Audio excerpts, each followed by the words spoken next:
بسم اللہ الرحمن الرحیم الحمد للہ رب العالمین الحمد للہ وکفى وسلام علی سید الانبیاء والمرسلین محمد بن عبد اللہ الامین وعلى آلہ واصحابہ وازواجہ اجمعین الی یوم الدین. اما بعد فاعوذ باللہ من الشیطان الرجیم. بسم اللہ الرحمن الرحیم. وَإِذْ قَالَ رَبُّكَ لِلْمَلَائِكَةِ إِنِّي جَاعِلٌ فِي الْأَرْضِ خَلِيفَةً قَالُوا أَتَجْعَلُ فِيهَا مَن يُفْسِدُ فِيهَا وَيَسْفِكُ الدِّمَاءَ وَنَحْنُ نُسَبِّحُ بِحَمْدِكَ وَنُقَدِّسُ لَكَ قَالَ إِنِّي أَعْلَمُ مَا لَا تَعْلَمُونَ. صدق اللہ العلی العظیم. رب اشرح لي صدری ويسر لي أمری واحلل عقدة من لسانی يفقهوا قولی. رب زدنی علما رب زدنی علما رب زدنی علما. اللهم صل على سيدنا محمد وعلى آل سيدنا محمد وبارك وسلم. معزز ناظرین، السلام علیکم ورحمۃ اللہ وبرکاتہ.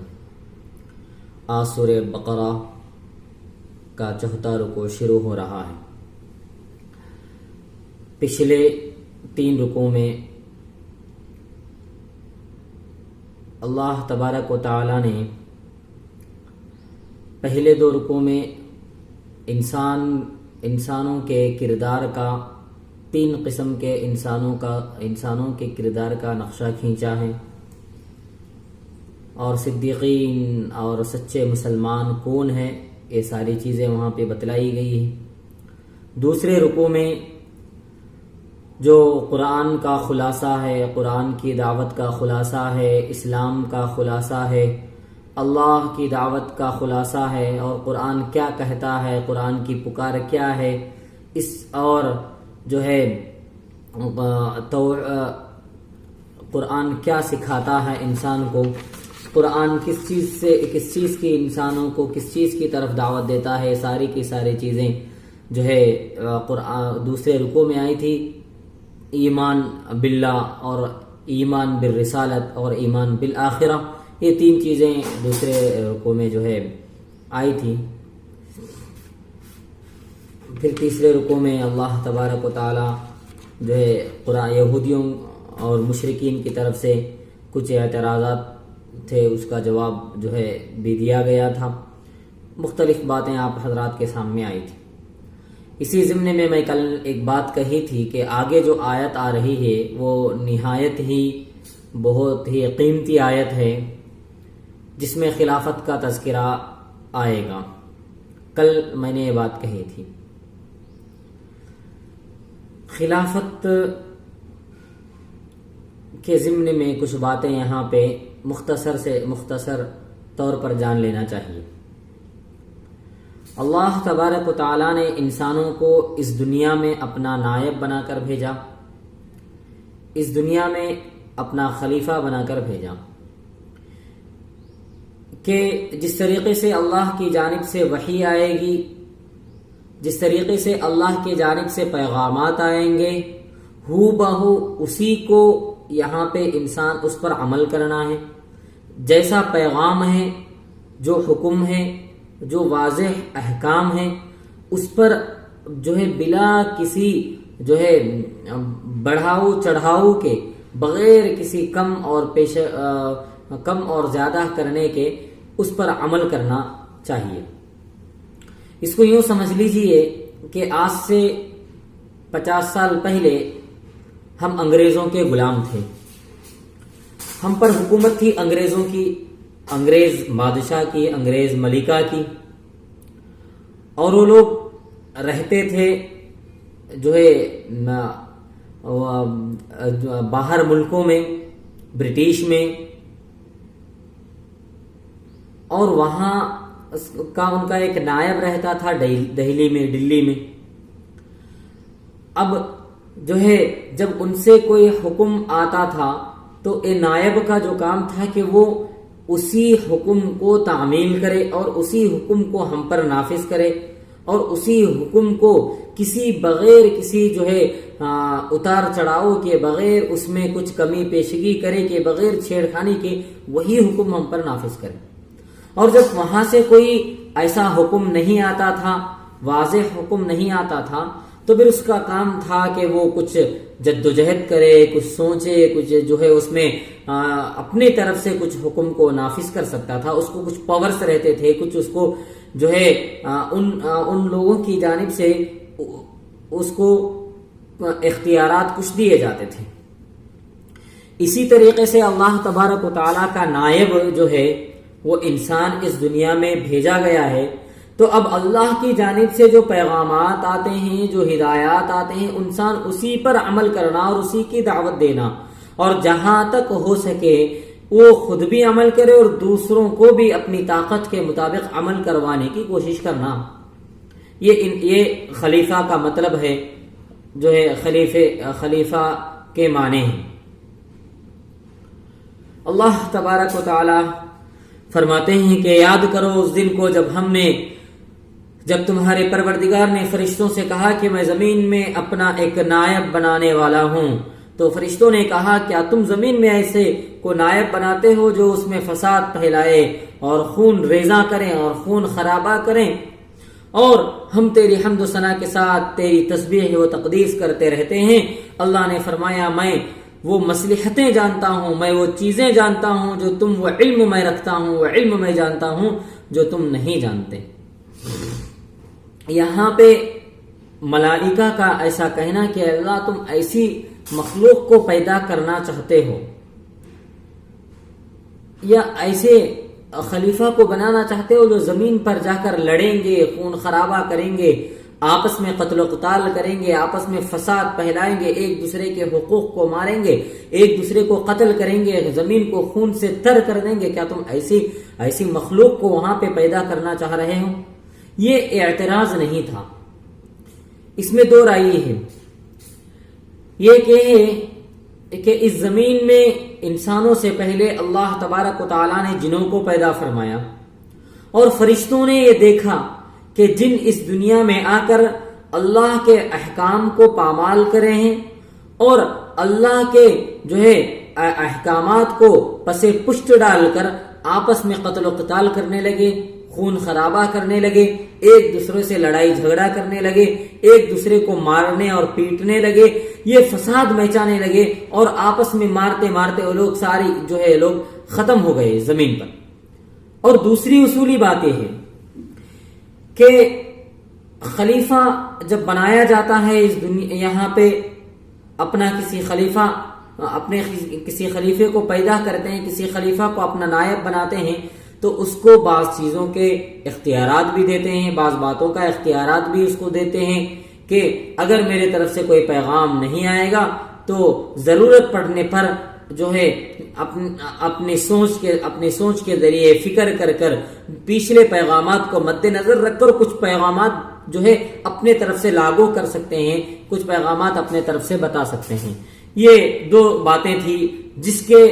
چلتے فرشتوں نے اللہ سے کہا کہ اللہ کیا تم ایسے انسان کو، ایسے مخلوق کو پیدا کرنا چاہتے ہو جو زمین پر جا کر فساد کریں گے، لڑیں گے، جھگڑیں گے، تمہارے حکومتوں کو توڑیں گے، تمہارے احکامات کو پامال کریں گے اور آپس میں لڑتے رہیں گے، زمین کو خون سے تر کر دیں گے، زمین خون ریزہ ہو جائے گی، کیا تم ایسے خلیفہ اور ایسی مخلوق کو تم پیدا کرنا چاہتے ہو؟ ہم تمہاری تسبیح کے لیے ہیں، تمہاری تقدس کرتے ہیں، تمہاری تعریف کرتے ہیں، تمہاری تسبیح بیان کرتے ہیں، ہر وقت ہم تمہاری عبادت میں لگے، ہم کافی ہیں تمہاری عبادت کے لیے۔ تو اللہ تعالیٰ فرماتے ہیں کہ جو چیزیں، جو باتیں، جو حکمتیں، جو مصلحتیں میں جانتا ہوں وہ تم لوگ نہیں جانتے۔ وعلم آدم الأسماء كلها ثم عرضهم على الملائكة فقال أنبئوني بأسماء هؤلاء إن كنتم صادقين قالوا سبحانك لا علم لنا إلا ما علمتنا إنك أنت العليم الحكيم۔ اور آدم کو سب چیزوں کے نام سکھلا دیے، پھر ان چیزوں کو فرشتوں کے آگے پیش کر کے فرمایا اگر تم اپنے دعوے میں سچے ہو تو مجھ کو ان چیزوں کے نام بتاؤ۔ وہ بول اٹھے تو پاک ذات ہے جو تو نے ہم کو بتا دیا، اس کے سوا ہم کو کچھ نہیں معلوم، بے شک تو ہی اصل جاننے والا، حکمت والا ہے۔ اللہ تبارک و تعالی نے حضرت آدم علیہ السلام کو وہ ساری چیزوں کا علم دیا، وہ ساری چیزوں کے بارے میں بتلا دی جو زمین میں پیدا ہونے والے ہیں اور آنے والے ہیں، جو چیزیں انسان کے استعمال میں آنے والے ہیں، انسان کے فائدے کے لیے جو ہے بنائی گئی ہے، اور زمین میں جن چیزوں کی تخلیق ہوگی وہ ساری کی ساری چیزوں کے بارے میں اللہ تبارک و تعالی نے جو ہے حضرت آدم علیہ السلام کو بتایا، اور پھر فرمایا کہ تم جو ہے فرشتوں سے کہا کہ تم اپنے وعدے میں اگر تم سچے ہو تو پھر یہ چیزوں کا علم جو ہے، یہ چیزوں کے بارے میں تم کچھ بتاؤ، یہ چیزوں کے بارے میں تم کہو۔ تو فرشتوں نے کہا قالوا سبحانك لا علم لنا الا ما علمتنا انك انت العلیم الحکیم، وہ بول اٹھے تو پاک ذات ہے، تو جو ہے پاک ذات ہے، جو تو نے ہم کو بتا دیا، اس کے سوا ہمیں کچھ معلوم نہیں، ہم کچھ نہیں جانتے، بے شک تو ہی اصل جاننے والا ہے اور حکمت والا ہے۔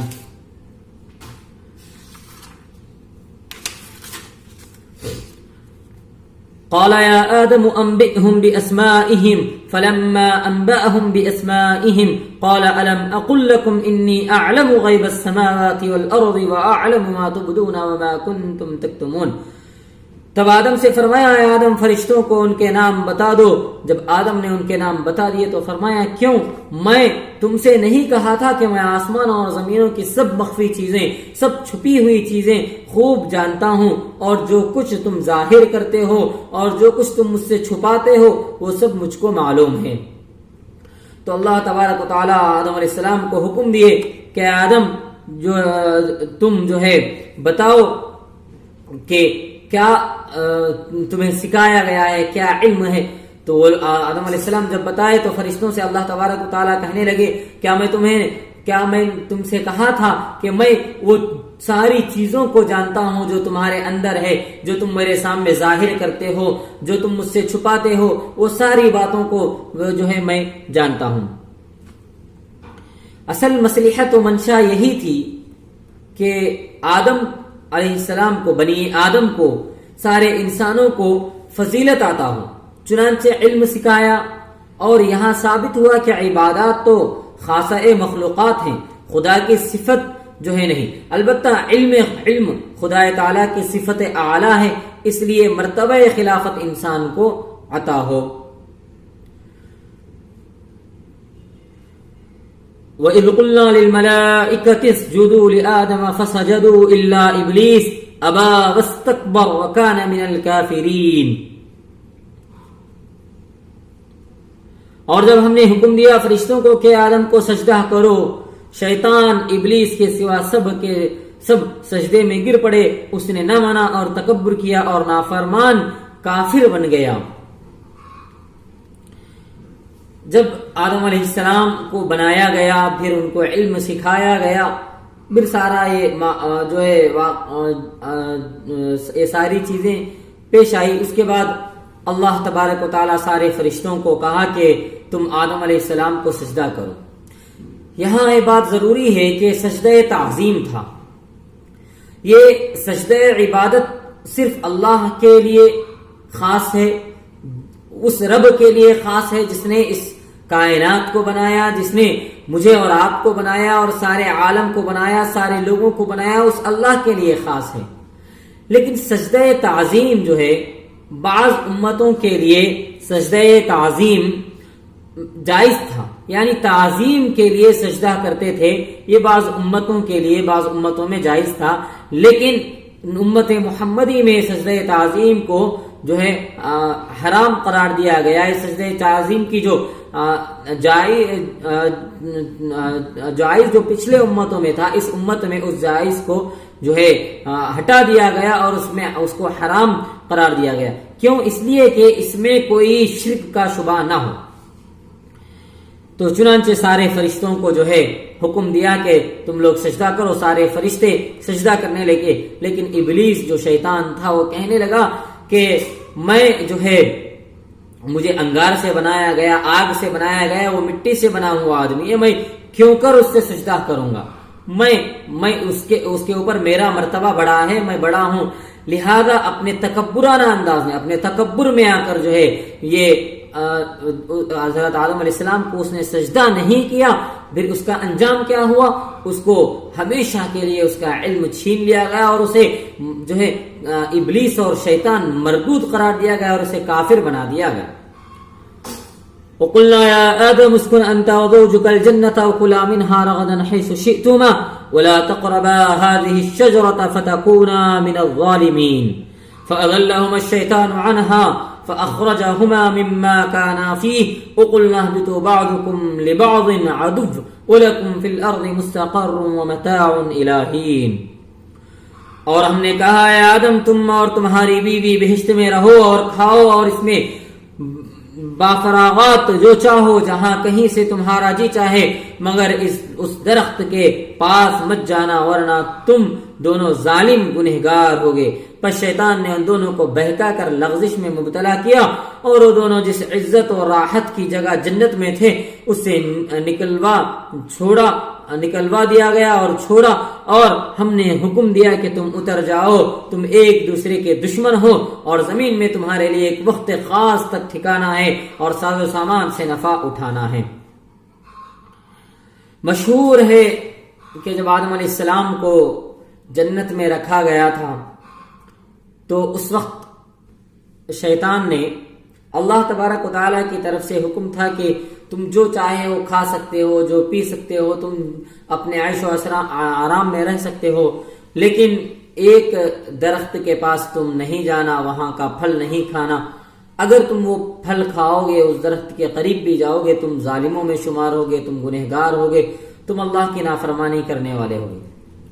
پھر جب وہ جنت میں آئے تو شیطان نے دل میں وسوسہ ڈالا۔ کیا ڈالا؟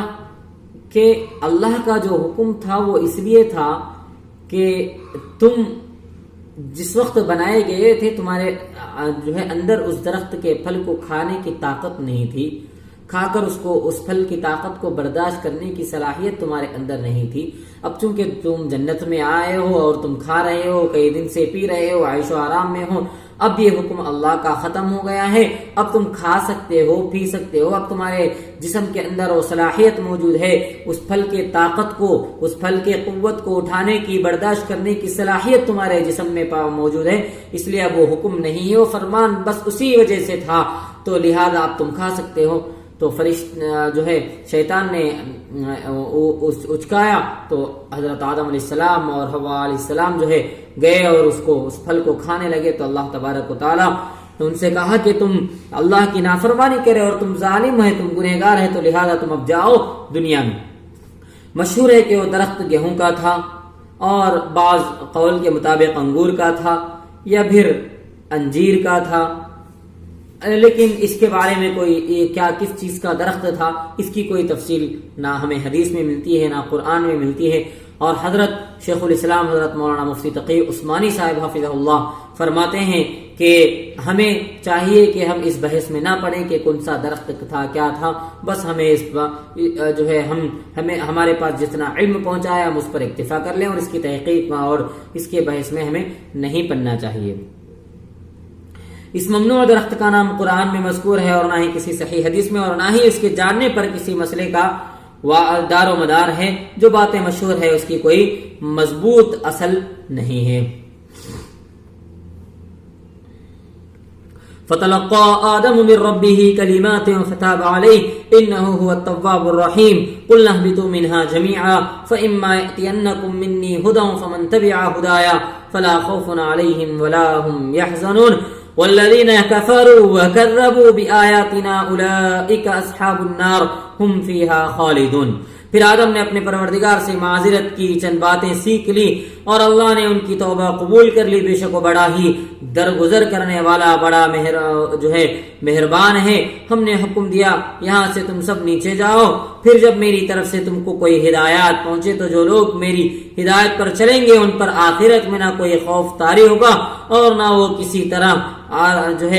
آزردہ خاطر ہوں گے، اور جو لوگ نافرمانی کریں گے اور ہماری آیتوں کو جھٹلائیں گے وہی دوزخی ہوں گے اور اس میں ہمیشہ رہیں گے۔ اگرچہ دعا بندہ کرتا ہے مگر طرز دعا کا دل میں آنا اور زبان سے ادا ہونا اللہ کی طرف سے ہے۔ حضرت آدم علیہ السلام کو بحالت ندامت گریہ وزاری حق تعالیٰ نے اپنے رحمت سے بطور الہام چند کلمات سکھائے جن سے ان کی توبہ قبول ہوئی۔ آدم علیہ السلام اپنے کیے ہوئے کام پر شرمندہ بھی تھے اور انہیں اس کام پر ندامت بھی تھی۔ وہ اللہ سے معافی مانگنا چاہتے تھے، اللہ سے توبہ استغفار کرنا چاہتے تھے، اللہ سے معافی طلب کرنا چاہتے تھے، لیکن کس طریقے سے کریں؟ وہ الفاظ ان کے زبان پر نہیں آ رہے تھے۔ کس طریقے سے توبہ مانگے، کس طریقے سے اللہ سے توبہ کریں، یہ وہ الفاظ آدم علیہ السلام کو نہیں آ رہے تھے، تو اللہ نے انہیں الہام کے ذریعے سکھا دیا۔ ربنا ظلمنا انفسنا وان لم تغفر لنا وترحمنا لنكونن من الخاسرین۔ یہ انشاءاللہ اس کی جو تفصیل ہے وہ سورہ اعراف میں آیت نمبر 23 میں آئے گی۔ یعنی حق تعالیٰ نے آدم کو توبہ قبول فرما کر جنت میں واپس جانے کا حکم نہ فرمایا، بلکہ دنیا میں رہنے کا، کیونکہ متقاضیانہ حکمت و مصلحت یہی تھا کہ مقتضائے حکمت و مصلحت یہی تھی کہ زمین کے لیے خلیفہ بنائے گئے تھے، نہ کہ جنت کے لیے۔ بنی آدم میں انبیاء کا ہونا لازمی بھی تھا۔ یعنی اللہ نے توبہ تو قبول کی، پھر اللہ نے انہیں دنیا میں بھیجا۔ کیوں؟ اصل مقصد تو اپنا خلیفہ بنانے کا تھا، اصل مقصد تو خلیفہ دنیا میں اللہ کا نائب بنانے کا تھا، دنیا میں اللہ کا خلیفہ بنانا مقصود تھا، اپنا ایک نائب بھیجنا مقصود تھا۔ اسی لیے اللہ تبارک و تعالیٰ دنیا میں بھیجا اور ان کو حکم دیا کہ تم دنیا میں بہت